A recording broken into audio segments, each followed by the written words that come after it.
El 10 de febrero de 2007 se inauguró el mayor cambio en el transporte público que se ha hecho en Santiago. La inauguración fue un desastre, cuando millones de personas debieron caminar kilómetros para llegar a su casa o a su trabajo durante la mañana o la tarde.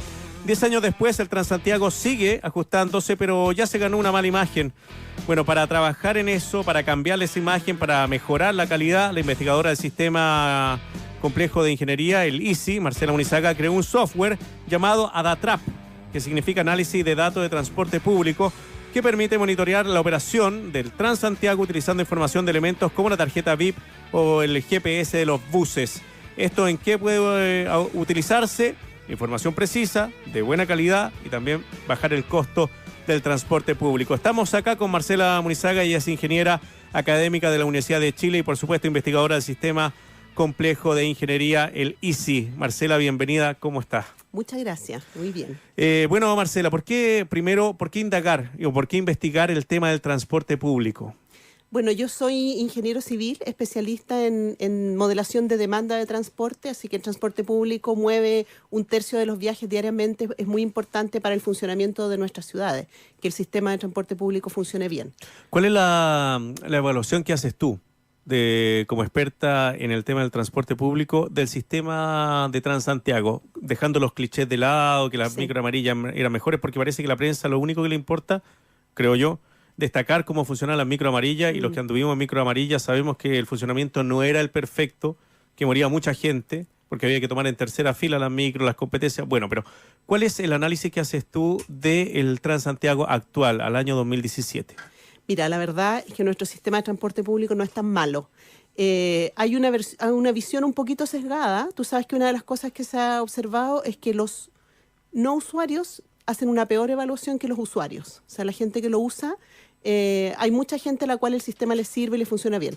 Tampoco digo yo que esté todo bien. Por supuesto que hay problemas, muchos problemas, pero hay ahí un equipo de gente en el Directorio de Transporte Público Metropolitano que lleva años trabajando para mejorar el sistema y se van haciendo, como tú dices, el sistema partió con muchos problemas, así que hubo que hacerle muchos cambios y hasta el día de hoy se siguen haciendo cambios y nuestro rol con este sistema ADATRAP es tratar de generar la información que permita hacer los buenos cambios, los cambios que le mejoren la experiencia de viaje a los usuarios. Eso es lo que en definitiva importa. Bueno, con estos sistemas ahora que, claro, que no es la tecnología del año 2007, sino que son 10 años de evolución tecnológica, el tema del GPS, el tema de la tarjeta VIP. Esos son los datos que ustedes toman, el GPS de los buses y el uso de la tarjeta VIP. Así es. ¿Y qué hacen con eso, con esa cantidad de datos que les entregan? Mira, nosotros generamos varias herramientas a partir de eso. Uno de esos es que tú puedes monitorear la velocidad de los buses. Medir velocidades de buses en terreno es muy difícil. Imagínate si tú tuvieras un dispositivo para medir, son más de 6.000 buses que se están moviendo por toda la ciudad a toda hora. Con el GPS tú sabes dónde está cada bus cada 30 segundos. Entonces tú puedes monitorear las velocidades de los buses y ver, por ejemplo, que hay sectores de la ciudad donde los buses se mueven muy bien y hay sectores de la ciudad donde los buses se mueven a 4 o 5 kilómetros por hora. ¿Eso le sirve, por ejemplo, al MOP para construir sí, o para mejorar? El Servicio de Vivienda y Urbanismo, las instituciones encargadas de la gestión de los corredores, por ejemplo, incluso los que están encargados de la programación de los semáforos, los municipios, con esa información se puede hacer mejor su gestión. Ir a ver, por ejemplo, qué pasa en esa esquina, por qué se llega, yo te decía, velocidades de 4 kilómetros por hora. Es caminando. Eso es más lento que caminar, de hecho. O sea, ahí mejor te bajas de la micro y caminas. Entonces esta herramienta permite detectar dónde están esos problemas, dónde están esos cuellos de botella, donde hay cambios de velocidad para ir y hacer gestión. Eso por el lado del monitoreo de los buses. Pero con las transacciones VIP nosotros podemos obtener cada día, si queremos, una matriz origen-destino de viajes. La matriz origen-destino de viaje es la información esencial para la gente que hace modelación y optimización de sistemas de transporte para diseñar los sistemas. Tú diseñas, ¿no es cierto?, para una estructura de viaje. Observar eso con encuesta es muy caro. Muy caro. Difícil, muy esa caro. Encuesta origen-destino que se llama. Exactamente. Esa encuesta origen-destino que se hace, por ejemplo, en el caso de Santiago, una vez cada 10 años. Así es de cara. A una muestra, claro, a una muestra de 10.000 hogares. Nosotros observamos la estructura de origen-destino de 3 millones de tarjetas, podemos observar en una semana. Y con eso tenemos información muy rica de desde dónde y hacia dónde va la gente. Entonces, por ejemplo, eso que yo te decía que en el promedio, para el promedio, el sistema funciona bien. Hay muchos pares de origen-destino donde el sistema funciona bien, pero hay pares de origen-destino donde el sistema funciona muy mal. Esto es como una distribución que tiene una cola. Y si bien el promedio anda por los 30 minutos de tiempo de viaje, hay viajes que se demoran más de 2 horas.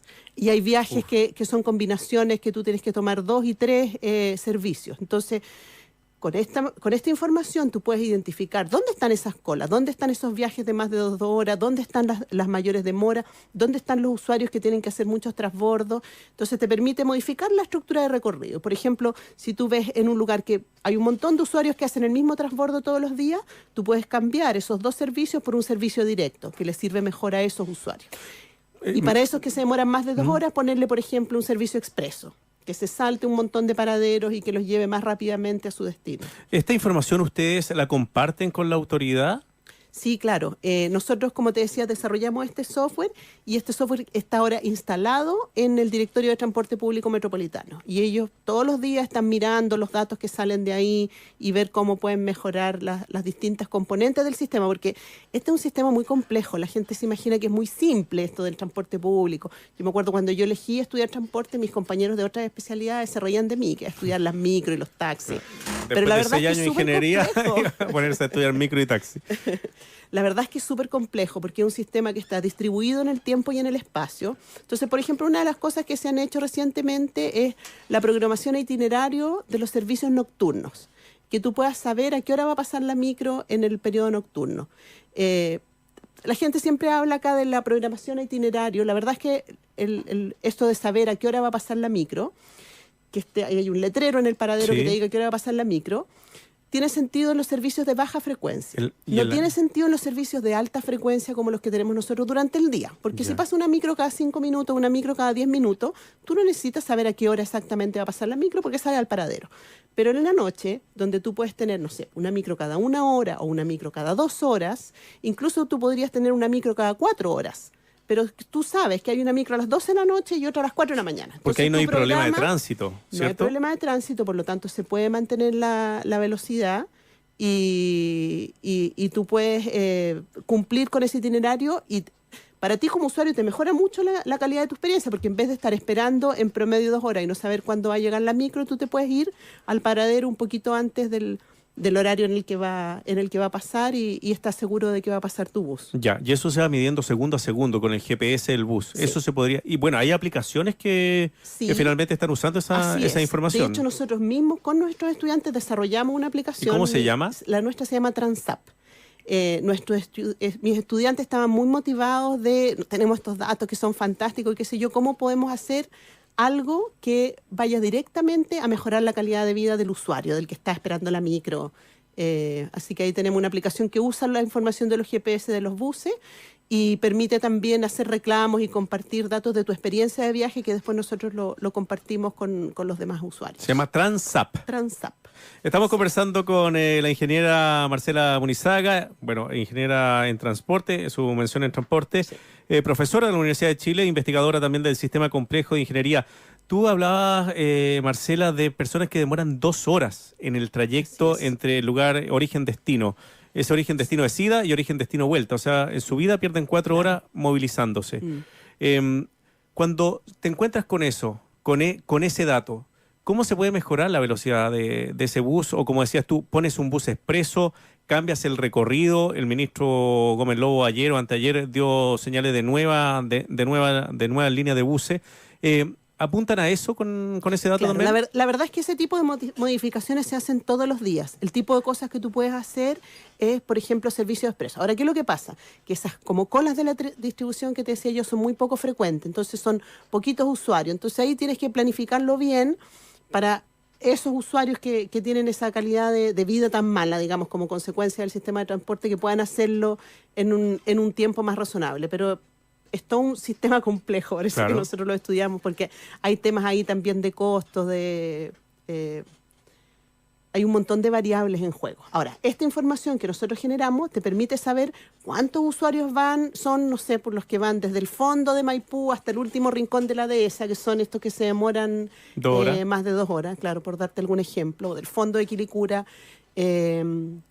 Pero también donde hay sectores, también hemos encontrado casos donde hay sectores, grupos grandes de usuarios que tienen mala calidad de servicio o mala frecuencia o mala regularidad, porque también podemos observar la regularidad de los buses, que es tan importante. Si tú tienes un bus cada 10 minutos, es muy distinto si pasan 6 buses juntos cada 1 hora a que si pasa efectivamente un bus cada 10 minutos, ¿no es cierto? ¿Y eso las compañías lo podrían regular también con el GPS? O sea, se puede medir. La capacidad de regular depende de lo que tú hablabas de la congestión. Hay una componente de gestión, ¿no es cierto?, de lo que las empresas pueden hacer, pero también si los buses están compartiendo la infraestructura con los autos, se les dificulta un poquito más hacer gestión de la regularidad. Sí, sí. Marcela, cuando utilizan esta información, me imagino que, y la pregunta que te hacía yo fuera del aire, es que tal vez uno puede ver que las personas se equivocan, que por eso se demoran 2 horas. No porque el sistema es muy largo el trayecto, sino que tal vez toman la micro equivocada, tal vez el metro lo usan para el otro lado.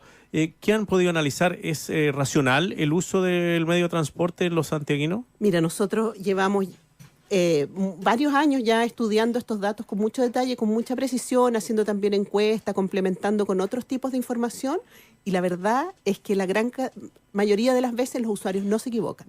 Los usuarios toman decisiones racionales que a veces nosotros no lo entendemos si lo miramos desde afuera, digamos. No sé, por ejemplo, uno puede decir, ¿y por qué ese pasajero no se subió a la micro?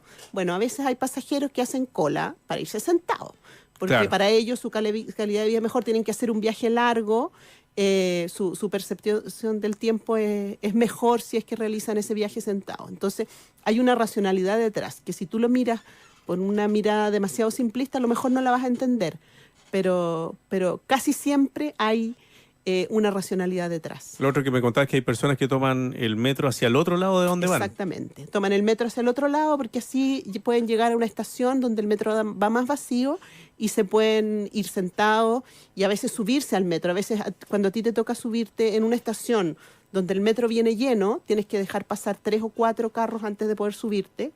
Entonces, en vez de eso y estar ahí tratando de empujar para meterte al vagón de metro, puedes tomar el metro en la dirección contraria y subirte algunas estaciones más atrás. Es un tiempo de viaje más largo, pero tu calidad de servicio se mejora por esto de poder irte sentado o poder ir más adentro en el metro, en un sector con un poquito más de espacio. ¿La gente sigue prefiriendo el metro al bus? Mira, una de las cosas que nosotros hemos observado es que la gente prefiere más el metro en la mañana y el bus en la tarde. Y eso es porque el metro tiene la ventaja de la regularidad. En el metro, tú te subiste al metro y sabes exactamente a qué hora vas a llegar a tu destino. La variación es muy poquita.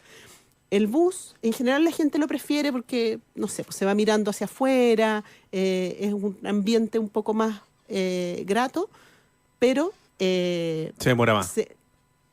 Es más variable. A veces se demora más, a veces tiene mayor variabilidad.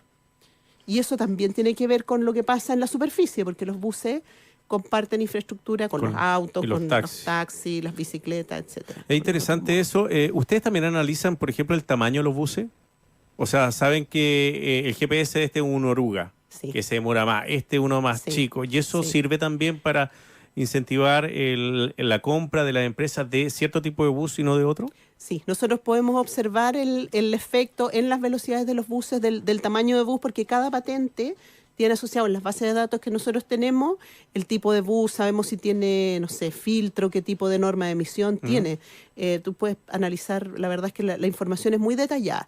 Y claro, eso permite optimizar el sistema. Y también guiar a la empresa por el tipo de bus que se necesitan. Claro, esas son cosas que quedan establecidas en las licitaciones. Ahora, por ejemplo, que se está trabajando la nueva licitación, ese tipo de elementos es importante considerarlo. Y tiene que ver también, o sea, no está dentro del rango, pero el tema de la contaminación, tiene que ver también el tema de, me imagino que un bus oruga se demora más que uno más chico. Mira, la verdad es que el efecto en velocidad no es tan grande, nosotros lo hemos estudiado, no es tanto el efecto, lo que sí llevan más pasajeros, por lo tanto las subidas y bajadas de pasajeros son más Lentas, claro. Eso, bueno, lo hacen Toman más más lento. tiempo.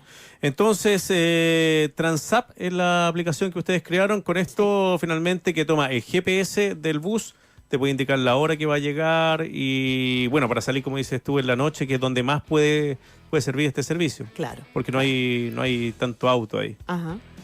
Ya pues, Marcela Munizaga, ingeniero, profesora de la Universidad de Chile, investigadora del Sistema Complejo de Ingeniería ICI, para estas propuestas para mejoras del Transantiago. ¿Cómo le baja el costo esto al Transantiago? Bueno, de partida, esta aplicación que nosotros desarrollamos reemplazó mediciones manuales que se hacían antes.